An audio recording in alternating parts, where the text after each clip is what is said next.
Most Americans believe the IRS exists solely to collect their money. But if you actually study the tax code, you discover something remarkable. There are entire sections written specifically to put money back in your pocket when you make certain investments. Not deductions in the traditional sense, not workarounds. The government actively rewards you financially when you direct your capital toward the things they want developed.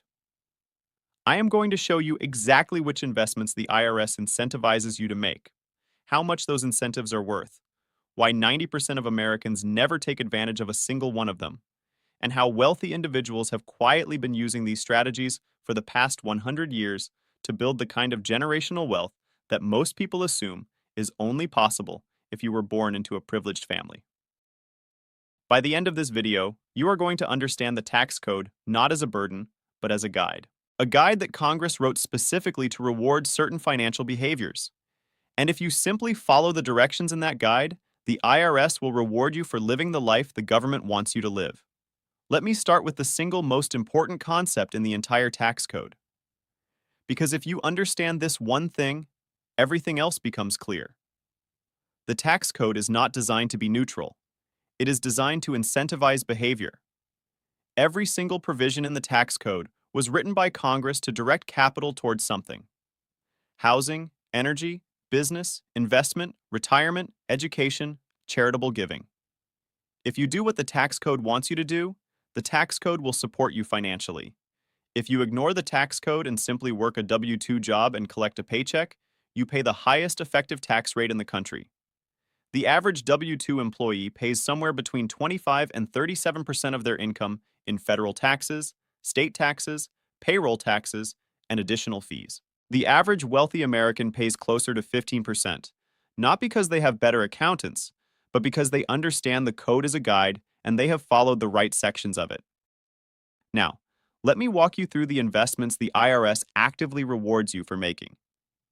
The first one is so straightforward, it surprises people when they finally understand it. Start a business. The moment you have a legitimate business, every financial relationship in your life shifts. Every laptop you purchase, every phone you use for work, every trip you take for a client, every meal you have while meeting a prospect, every mile you drive between appointments, every subscription you use to run your operation, every dollar you spend educating yourself about your industry, all of it becomes deductible. And I am not referring to some small fraction. Under Section 179 of the tax code, you can write off up to $1 million of business equipment in the same year you purchase it. A regular employee earning $100,000 pays taxes on the full $100,000. A business owner earning the same $100,000 can legally deduct tens of thousands of dollars in expenses before the IRS calculates a single cent of tax. That is not a trick. That is the tax code functioning exactly as it was designed.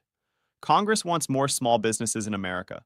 They wrote the rules so that the more you reinvest back into your business, the less you owe in taxes. And it builds momentum over time. A business owner who invests consistently in their operation can legally show a paper loss for years while actually building real equity and real cash flow beneath the surface. That is the system working as intended. The second investment the IRS rewards you for making is real estate. And I want to dedicate significant time to this one because this is where wealthy individuals quietly build generational financial security. When you purchase a rental property, the IRS allows you to deduct something called depreciation. Here is how it works. The tax code assumes that the physical structure of a building gradually wears down and loses value over time. For residential property, the assumed lifespan is 27 and a half years.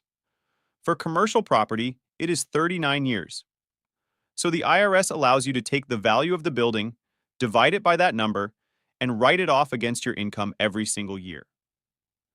A $500,000 rental property with a $400,000 building value gives you roughly $14,500 in depreciation deductions every year for nearly 3 decades.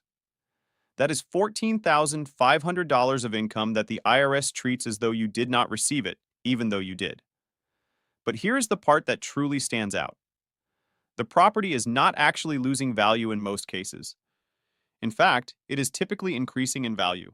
So you are collecting rent, building equity, watching the property appreciate, and the IRS is still reducing your taxable income by tens of thousands of dollars a year based on a projected depreciation that is not actually occurring. This is called a phantom loss. It is a reduction on paper that is actually a gain in reality. It is one of the most advantageous accounting arrangements in the entire tax code. Now combine that with something called a cost segregation study. This is where a professional engineer examines your property and identifies every component that has a shorter useful life than the building itself. Things like carpeting, appliances, light fixtures, landscaping, and parking lot surfaces. Those components can be depreciated over 5, 7, or 15 years instead of 27, which means you can concentrate large amounts of depreciation into the early years of ownership.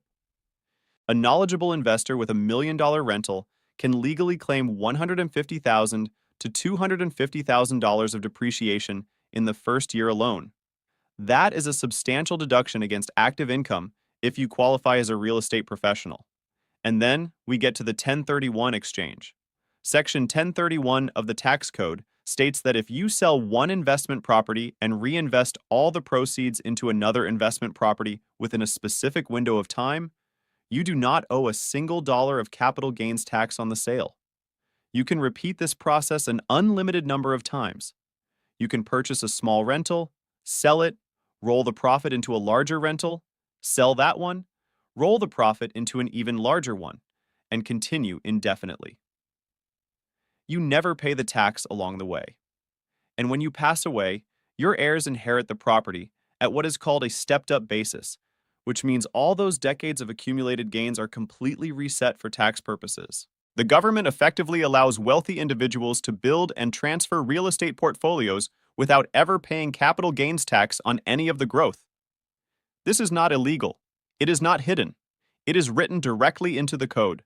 Most people simply never take the time to read it. Now let me move to the third investment category because almost nobody discusses this one. And when I explain it, you are going to understand why wealthy individuals tend to keep it quiet. Energy. The federal government wants American energy production. They want it so strongly that they created tax incentives so generous they almost seem too good to be true when you first encounter them. If you invest in oil and gas through what is called a working interest, you can deduct between 65 and 80% of your investment in the very first year through something called intangible drilling costs. Let me put that into concrete numbers. If you place $100,000 into the right energy project, you can legally write off up to $80,000 against your active income immediately. Not spread across years, not gradually introduced. Immediately in the first tax year. This is one of the only investments in the entire tax code that allows you to deduct against W-2 income. It is specifically designed for this exact purpose. Because Congress wants private capital to fund American energy production. And if you prefer renewable energy, the solar investment tax credit gives you 30% of your installation cost back as a direct credit. I want to be very clear about what a credit means, because a credit and a deduction are two entirely different things. A deduction reduces your taxable income. A credit reduces your actual tax bill dollar for dollar. If you owe the IRS $20,000 and you receive a $10,000 tax credit, your bill drops to $10,000. It is a direct reduction from the top. So if you install a $100,000 solar system on your property, you receive $30,000 back, not as a reimbursement of your expenses, but as a reduction of what you owe in taxes, and you still own the solar system, which generates electricity that either saves you money or gets sold back to the grid. That is the government financially rewarding you for owning energy production. There are also tax credits for wind energy, geothermal systems, battery storage, and even for purchasing certain electric vehicles. The Inflation Reduction Act, despite its somewhat misleading name, was actually one of the largest collections of energy investment tax credits in American history. It simply was not promoted to everyday people. It was structured for companies and affluent investors who would understand how to apply it. And that is the central theme of this entire video. The tax code rewards people who understand how to engage with it, and it bypasses people who are unaware it even exists. The fourth investment category is retirement accounts. And I understand that everyone has heard of retirement accounts, but almost nobody uses them to their full potential.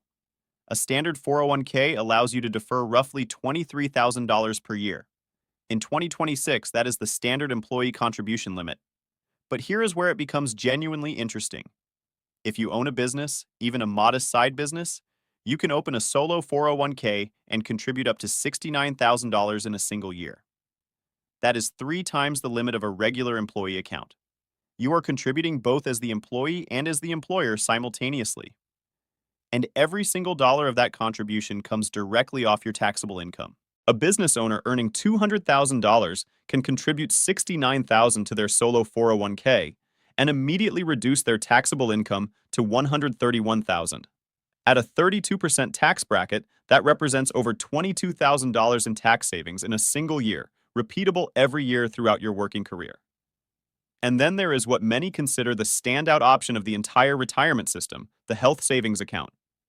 The HSA is the only account in the entire United States tax code that provides a triple tax advantage. Money goes in tax-free. Money grows tax-free. Money comes out tax-free when used for qualified medical expenses. There is genuinely no other account in the entire code that provides all 3 of those benefits simultaneously. A traditional 401k gives you tax-free contributions and tax-free growth, but you pay taxes on withdrawals. A Roth IRA gives you tax-free growth and tax-free withdrawals, but you contribute with after-tax dollars. An HSA is the only account that delivers all 3 benefits. And here is the aspect that almost no one takes advantage of. You do not have to withdraw the money for medical expenses at the time you incur them. You can pay medical expenses out of pocket, retain the receipts, allow your HSA to grow for decades, and then reimburse yourself at any point in the future.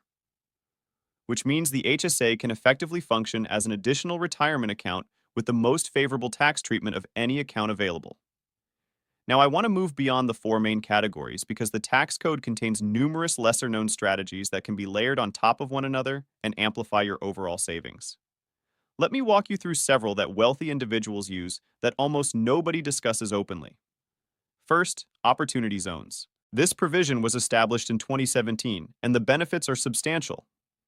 If you take capital gains from any investment, whether stocks, real estate, cryptocurrency, or a business sale, and you reinvest those gains into a designated opportunity zone fund, you can defer the capital gains tax on the original investment. And if you hold the new investment for 10 years, every single dollar of gain on the new investment is completely tax-free, permanently. No capital gains tax whatsoever on a 10-year hold. This was designed to direct private capital into economically underserved areas, but informed investors have used it to build multi-million-dollar tax-advantaged investment portfolios. Second, the Augusta Rule, which is Section 280A of the tax code. This provision states that you can rent your personal residence to anyone, including your own business, for up to 14 days per year, and collect the rental income completely tax-free. Not reduced tax, not lower tax, zero tax. If you own a business and you hold quarterly meetings at your own home, you can charge yourself $2,000 per day in rent, claim a full business deduction for the expense, and personally collect $28,000 per year completely free of income tax. It is one of the most straightforward and underutilized strategies in the entire code, and it is completely legitimate as long as the rental rate is reasonable and properly documented. Third, hiring your children. If you own a business and you have children, you can pay them a reasonable wage for actual work performed within the business. Under current rules, children under 18 working in a parent-owned business are not subject to payroll taxes. And if their total wages remain below the standard deduction threshold, they pay 0 federal income tax on those earnings. So you shift income from your higher tax bracket to their 0 tax bracket, receive a full business deduction on the wages paid, and transfer financial resources to the next generation while they develop real professional experience. A family with 2 children can legally move $30,000 per year off the parent's tax return this way. Fourth, qualified small business stock, which falls under Section 1202. If you invest in or establish a qualifying small business and hold the shares for at least 5 years, you can exclude up to $10 million of gains from federal taxes entirely. Not reduce, exclude, completely. This is one of the primary reasons many startup founders pay minimal tax when they exit their companies. They qualified under Section 1202, and the first $10 million of their gain is eliminated before the IRS calculates any liability. Fifth, the step up in basis at death. When you pass away, your heirs inherit your assets at the fair market value on the date of your passing, not at the price you originally paid. This means all the capital gains you accumulated during your lifetime are effectively reset for your heirs. Someone who purchased stock at $10 per share and watched it grow to $1,000 per share over 40 years can transfer that stock to their children with a brand new basis of $1,000. When the children sell, they owe nothing on those accumulated gains. This is how generational wealth compounds without the accumulated growth ever being taxed. Sixth, the Roth conversion ladder. You move money from a traditional IRA, pay the tax on it during years when your income is lower, convert it to a Roth IRA, allow it to grow tax-free for 5 years, and then withdraw it completely tax-free. Used strategically, this allows higher income earners to build tax-free retirement accounts even though they were technically above the direct Roth contribution income limit for most of their working years. Seventh, the research and development tax credit. If your business invests in developing new products, improving existing ones, testing new processes, or building custom software, you may qualify for a federal tax credit worth up to 20% of those qualified expenses. This is not exclusively for pharmaceutical companies or large technology manufacturers. A small software company, a custom fabrication shop, a food and beverage company developing a new product line, an engineering firm designing custom solutions, all of them can qualify. The typical small business owner is completely unaware this exists. Many tax accountants are not fully versed in how to claim it properly. But the businesses that do understand it have legally redirected tens of thousands of dollars per year away from their tax bill and back into their own operations. Eighth, the backdoor Roth IRA. If your income exceeds the threshold for direct Roth IRA contributions, you can still legally fund one. You contribute to a traditional IRA using after-tax dollars, then promptly convert it to a Roth IRA. This is entirely legitimate. The IRS has confirmed it in published guidance. It allows higher earners to build tax-free retirement wealth that compounds entirely outside the reach of potential future tax increases, and you can execute this strategy every single year. Most people who would benefit from it never learn that it exists. Ninth, the Mega Backdoor Roth. This is the expanded version of the standard backdoor Roth. If your employer plan supports it, you can contribute up to roughly $46,000 per year into a Roth account beyond your regular contributions by using after-tax contributions that are converted or rolled over. This can significantly accelerate your tax-free retirement savings by hundreds of thousands of dollars over a working career. It is one of the most quietly powerful advantages in the entire code, and it is only accessible to people who think to ask their plan administrator whether it is an available option. 10th, historic rehabilitation tax credits. If you purchase and restore a certified historic building, the federal government provides a 20% tax credit on the qualified rehabilitation expenses. That means if you invest $1 million restoring a historic property, you receive $200,000 back as a direct reduction of your tax liability. Layer that on top of depreciation, cost segregation, and real estate professional status, and you can build a real estate portfolio around historic properties while maintaining a very low effective tax rate. 11th, low-income housing tax credits. This particular strategy is not accessible to the average individual, but if you have sufficient capital to invest, the government will directly compensate you for developing affordable housing. The credits can be worth up to 9% of your qualifying investment each year for 10 years. That means the government effectively returns 90% of your investment in tax credits over a decade, while you retain ownership of the property and continue collecting rental income. This is precisely why the largest private investors in affordable housing tend to be insurance companies and financially sophisticated families. They have done the math, and it works powerfully in their favor. 12th, Section 529 plans with Roth conversion.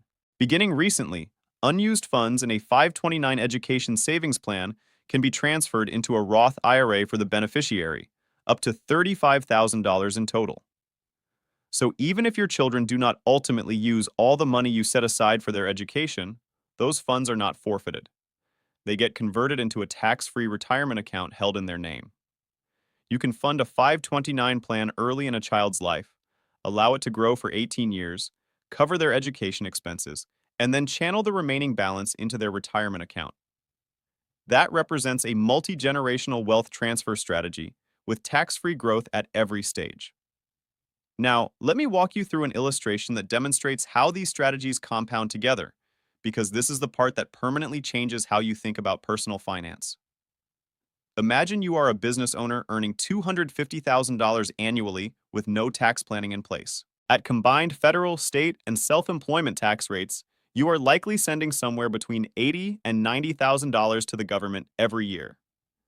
That represents more than 30% of your entire gross income before you can begin living your life. Now, let me walk you through that same individual applying the strategies I just outlined. You contribute $69,000 to a solo 401k. You contribute $8,000 to a health savings account. You acquire a $300,000 rental property and claim roughly $10,000 in depreciation. You commission a cost segregation study and accelerate another $30,000 of depreciation in the first year. You pay your teenage children $12,000 each for legitimate work performed in the business, shifting $24,000 off your tax return and into their zero tax bracket. You place $100,000 into a carefully evaluated oil and gas working interest and deduct $80,000 of it. You apply the Augusta rule and collect $28,000 in tax-free rental income from your own business. When you total those deductions, you have legally eliminated roughly $240,000 of taxable income. Your effective tax rate drops from the mid-30s into single-digit territory. You have just redirected somewhere between $50,000 and $70,000 back into your own financial picture in a single year, repeatable annually going forward. Every element of it is legal. Every element is documented, and every element was placed into the code by Congress. And that is just the first year. Now consider that same individual stacking those strategies consistently year after year. The rental properties grow in number. The retirement accounts compound inside a tax-protected environment. The HSA develops into a substantial medical reserve fund. The children mature with genuine work experience and established Roth accounts in their own names. The business becomes more valuable because capital is being consistently reinvested into it. 10 years forward, that business owner has accumulated somewhere between $1 and $3 million in additional net worth compared to the version of themselves that simply paid the standard tax bill without engaging with the code. That is not a projection based on optimistic assumptions. That is the straightforward math of what happens when you actively use the code rather than passively accepting a tax bill. Now, here is the part that genuinely matters. And this is the key message I want you to carry away from this video. The reason most Americans never engage with any of these strategies is not because they do not qualify. It is because no one ever explained to them that the tax code is a structured set of incentives available to anyone who participates. Your high school did not teach you this. Your college did not teach you this. Your employer did not teach you this. Your financial advisor likely did not teach you this either, because most financial advisors are trained to recommend financial products, not design tax strategies. So the code remains there, full of incentives, waiting for someone to engage with it. And most Americans never do. Congress uses the tax code to direct capital toward the activities they want to see more of. Businesses, housing, energy, retirement savings, education, conservation, charitable contributions. Every single one of those categories has a clear signal attached to it indicating that the government will share the financial burden with you if you participate. The government is effectively reaching into its resources and saying, here is support if you will simply do what we are encouraging. And most people walk right past that opportunity and express frustration about how high their taxes are. The people who build lasting wealth are not necessarily the ones who work the hardest. They are the ones who took the time to understand the system. The tax code is that system. You simply have to stop viewing the IRS as an adversary and start viewing it as a rulebook. Because once you understand the rules, you stop playing from behind and start engaging in the same financial approach that informed individuals have been using for 100 years. The approach where the IRS actually works in your favor. And I want to leave you with one final thought because I believe it is the most important thing anyone can grasp about how taxation actually functions. Most people feel that they are paying taxes as a consequence of their financial success. That is not accurate. They are paying more than necessary because they have not yet learned how the system was structured. The system was built by people who fully expected you to invest in businesses, own real estate, support energy development, save for retirement, and accumulate wealth over time. The system was built to reward active participation, not passive acceptance. The moment you become an active participant, you transition from being someone the tax system extracts from into someone the tax system supports. The IRS is not your adversary. The IRS is an incentive framework operating within an administrative structure. The sooner you recognize that, the sooner you begin receiving benefits rather than simply writing checks. Study the code. Work with professionals who genuinely understand the code. Invest in the asset classes the code rewards. Stop resisting the system and start strategically engaging with it. And remember, every single strategy I just walked you through is 100% legal, 100% documented in straightforward language within the Internal Revenue Code, and 100% accessible to you right now. The moment you commit to participating rather than observing, the tax system has incentives ready and waiting for you to claim. You simply have to develop the knowledge to access them. One final point before you go. If you take nothing else from this video, take this. Every financially successful family you have ever heard of arrived at that position by understanding one thing that most ordinary people never do. They learned that financial wealth is not accumulated the way most people assume. It is not accumulated by working harder in isolation. It is accumulated by positioning yourself within the sections of the tax code that Congress actively subsidizes. A dollar earned through a W-2 position is taxed at approximately 40%. Then you manage your life with what remains. A dollar earned through business ownership, real estate, or properly structured investments is taxed at 0, 10, or 15%. Sometimes even less, and then it gets reinvested and compounded across decades. That difference is what separates staying in your current financial position from building something that lasts beyond your own lifetime. Make the decision today. Do not postpone it until next year. Begin with one strategy, apply it fully, then layer in another and another. This is how lasting financial wealth is built, one legal tax advantage at a time.